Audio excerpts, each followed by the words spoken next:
অমায়িক ব্যবহার যার মুখে আছে, পৃথিবীও ঋণী হয় ঠিকই তার কাছে। ঢাকা বিশ্ববিদ্যালয়ের রাজনীতির ময়দান যেন এক নতুন মানবিকতার বার্তা দিল।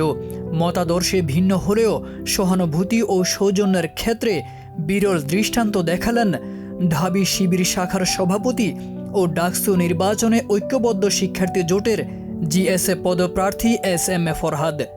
ফেসবুক পোস্টে অসুস্থ মেঘমল্লার বসুর জন্য যে মানবিক বার্তা দিয়েছেন তা ইতিমধ্যেই প্রশংসায় ভাসছেন তিনি।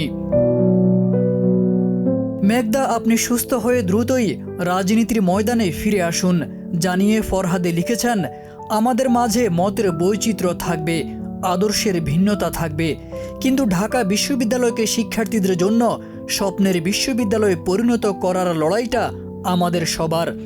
মেঘমল্লার বসু দাদার পূর্ণ সুস্থতা কামনা করছি। এই বার্তার প্রেক্ষাপট আরও হৃদয়স্পর্শী।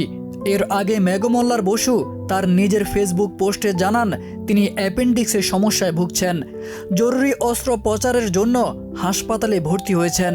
তিনি লিখেন, সশরীরে আর মনে হয় ক্যাম্পেইন করতে পারবো না। ডাক্তার কোনোভাবেই দেরি করতে রাজি নন।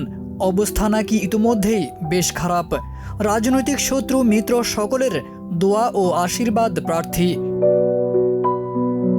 রাজনৈতিক পরস্পরের জন্য এমন আন্তরিক শুভকামনা খুব কমই দেখা যায়।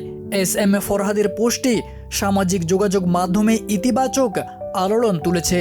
অনেকে বলছেন এটাই হওয়া উচিত ছাত্র রাজনীতির বাস্তব রূপ। বিশ্ববিদ্যালয় রাজনীতি শুধুই বিভাজন নয়, বরং সৌহার্দ্য, সহানুভূতি ও পারস্পরিক শ্রদ্ধার মধ্য দিয়েও সামনে এগিয়ে যাওয়া যায়। SM ফরহাদের মানবিক অবস্থান সেই বার্তাই যেন নতুন করে পৌঁছে দিয়েছে সবার মাঝে। এই প্রজন্ম রাজনীতিকে নতুন ভাষা শেখাচ্ছে, ভিন্ন মতের মধ্য থেকেও মানুষকে মানুষ হিসেবে দেখার শিক্ষা।